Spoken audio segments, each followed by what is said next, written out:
ನಮಸ್ಕಾರ. ನುಡಿ ಬೆಳಕು. ಅಭಿನವ ಗವಿಸಿದ್ದೇಶ್ವರ ಸ್ವಾಮೀಜಿ ಗವಿಮಠ ಕೊಪ್ಪಳರವರ ಲೇಖನ ಸತ್ಯಯುಗ ನಿರ್ಮಿಸುವುದು ಹೇಗೆ. ನಾವು ಯುಗಗಳನ್ನು ಕೇಳಿದ್ದೇವೆ. ಸತ್ಯಯುಗ, ತ್ರೇತಾಯುಗ, ದ್ವಾಪರಯುಗ ಮತ್ತು ಕಲಿಯುಗ. ನಾವೆಲ್ಲ ಹೇಳೋದು ಏನೆಂದರೆ ಇದು ಕಲಿಯುಗ, ಕಾಲ ಕೆಟ್ಟಿದೆ ಅಂತ. ಕಾಲ ಯಾವಾಗ ಬದಲಾಗಿದೆ? ಸತ್ಯಯುಗ, ತ್ರೇತಾಯುಗ, ದ್ವಾಪರಯುಗದಲ್ಲೂ ಸಹ ಸೂರ್ಯ, ಭೂಮಿ, ಆಕಾಶ, ನೀರು ಎಲ್ಲ ಬೇರೆ ಇದ್ದವೇನು? ನೀವು ಜ್ಯೋತಿಷಿಗಳನ್ನು ಕೇಳಿದರೆ ಏನೇನೋ ಲೆಕ್ಕ ಹಾಕಿ ಇನ್ನು ಇಷ್ಟು ವರ್ಷಗಳ ನಂತರ ಸತ್ಯಯುಗ ಮತ್ತೆ ಬರುತ್ತದೆ ಎಂದು ಹೇಳುತ್ತಾರೆ. ಆದರೆ ಅದು ನಿಜವಲ್ಲ. ನಿಮ್ಮ ಹೃದಯದಲ್ಲಿ ಪ್ರೇಮ, ನಾಲಿಗೆಯಲ್ಲಿ ಒಳ್ಳೆಯ ಮಾತು, ಇನ್ನೊಬ್ಬರ ನೋವಿಗೆ ಸ್ಪಂದಿಸಿ ಸಹಾಯ ಮಾಡಲು ನಿಮ್ಮ ಕೈ ಮುಂದಾದರೆ ಅದೇ ಸತ್ಯಯುಗ. ನಮ್ಮ ನಾಲಿಗೆಯ ಮೇಲಿನ ಒಳ್ಳೆಯ ಮಾತುಗಳೇ ಸತ್ಯಯುಗವನ್ನು ಸೃಷ್ಟಿಸುತ್ತವೆ. ಮಾತು ಬದುಕನ್ನೇ ಬದಲಾಯಿಸುತ್ತದೆ. ಒಬ್ಬರು BEO ಇದ್ದರು. ಅವರ ಹೆಸರು ಜಾಲಿ ಅಂತ. ಈಗ ಶಿಕ್ಷಕರ ನೇಮಕಕ್ಕೆ ಪರೀಕ್ಷೆ ನಡೆಯುತ್ತೆ.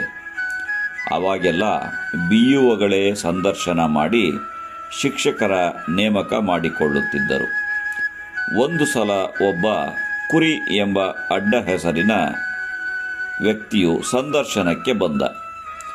ಕುರಿ ಇಲ್ಯಾಕೆ ಬಂದ್ಯೋ ಎಂದು BEO ಕೇಳಿದರಂತೆ. ಅದಕ್ಕೆ ಅವನು ಜಾಲಿ ಮೇಯಕ್ಕೆ ಬಂದೆ ಎಂದು ಉತ್ತರಿಸಿದನಂತೆ. ಅವನ ಹಾಸ್ಯ ಇಷ್ಟವಾಗಿ ಅವನಿಗೆ ನೌಕರಿ ಕೊಟ್ರಂತೆ. ಅಂದರೆ ಮಾತು ಬದುಕನ್ನು ಬದಲಿಸುತ್ತದೆ. ಸತ್ಯಯುಗ ಯಾವತ್ತೂ ಇತ್ತು, ಇನ್ಯಾವತ್ತೂ ಬರುತ್ತದೆ ಎನ್ನುವುದು ಸರಿಯಲ್ಲ. ನಮ್ಮ ಮಾತು, ನಮ್ಮ ಹೃದಯದಲ್ಲಿ ಇರುವ ಪ್ರೇಮ ಈ ಕ್ಷಣದಲ್ಲಿಯೇ ಸತ್ಯಯುಗವನ್ನು ನಿರ್ಮಾಣ ಮಾಡುತ್ತದೆ. ಇಂತಹ ಸತ್ಯಯುಗವನ್ನು ನಿರ್ಮಾಣ ಮಾಡಲಿಕ್ಕೆ ಶ್ರಮಿಸಿದ ಮತ್ತು ಈಗಲೂ ಶ್ರಮಿಸುತ್ತಿರುವ ಹಲವಾರು ಜನರು ಇದ್ದಾರೆ. ದೇಶದಲ್ಲಿ ಪ್ರತಿ ವರ್ಷ 50,000 ಜನ ಕ್ಯಾನ್ಸರ್ ರೋಗದಿಂದ ನರಳುತ್ತಾರೆ. ಅದರಲ್ಲಿ 25,000 ರಿಂದ 30,000 ಮಂದಿಗೆ ಧ್ವನಿಪೆಟ್ಟಿಗೆ ಕ್ಯಾನ್ಸರ್ ಬರುತ್ತದೆ. ಒಮ್ಮೆ ಧ್ವನಿಪೆಟ್ಟಿಗೆ ಹೋಯಿತು ಎಂದರೆ ಅದನ್ನು ಹೊಸದಾಗಿ ಹಾಕಲು ಸಾಕಷ್ಟು ಖರ್ಚಾಗುತ್ತದೆ. ಅದನ್ನು ಅಮೆರಿಕ ಮತ್ತು ಯುರೋಪ್ದವರು ಕಂಡುಹಿಡಿದಿದ್ದಾರೆ. ಶ್ರೀಮಂತರೇನೋ ಧ್ವನಿಪೆಟ್ಟಿಗೆ ಹಾಕಿಸಿಕೊಳ್ಳುತ್ತಾರೆ. ಆದರೆ ಬಡವರಿಗೆ ಇದು ಕಷ್ಟ. ಇದು ಒಬ್ಬ ವೈದ್ಯನಿಗೆ ಬಹಳ ತಲೆಕೆಡಿಸಿತು. ಅಮೆರಿಕಾದಲ್ಲಿ 50,000 ರೂಪಾಯಿ ಇರುವ ಧ್ವನಿಪೆಟ್ಟಿಗೆಯನ್ನು ಕೇವಲ 50 ರೂಪಾಯಿಗೆ ಸಿಗುವಂತೆ ಕನ್ನಡದ ವೈದ್ಯರೊಬ್ಬರು ಮಾಡಿದರು. ವಿಶ್ವದಲ್ಲಿ ಕೃತಕ ಧ್ವನಿಪೆಟ್ಟಿಗೆಯನ್ನು ತಯಾರು ಮಾಡಿದವರು 3 ಮಂದಿ.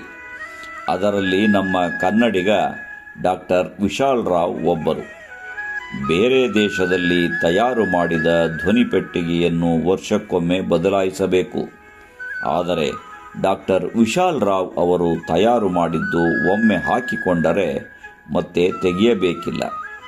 ಅದು ಶಾಶ್ವತ.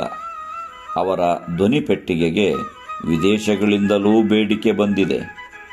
ಅವರು ಅದರ ಪೇಟೆಂಟ್ ಇಟ್ಟುಕೊಂಡಿದ್ದಾರೆ. ಸಾವಿರಾರು ಕೋಟಿ ರೂಪಾಯಿ ಗಳಿಸಬಹುದಿತ್ತು. ಆದರೆ ಅವರು ಅದನ್ನು ಉಚಿತವಾಗಿ ಸಾರ್ವಜನಿಕರಿಗೆ ಕೊಟ್ಟಿದ್ದಾರೆ. ಅಂತಹ ಅದ್ಭುತ ವ್ಯಕ್ತಿ ಅವರು. ಈ ರೀತಿಯ ವ್ಯಕ್ತಿಗಳೇ ಸತ್ಯಯುಗವನ್ನು ಮತ್ತೆ ನಿರ್ಮಾಣ ಮಾಡಬಲ್ಲರು. ನಮಸ್ಕಾರ.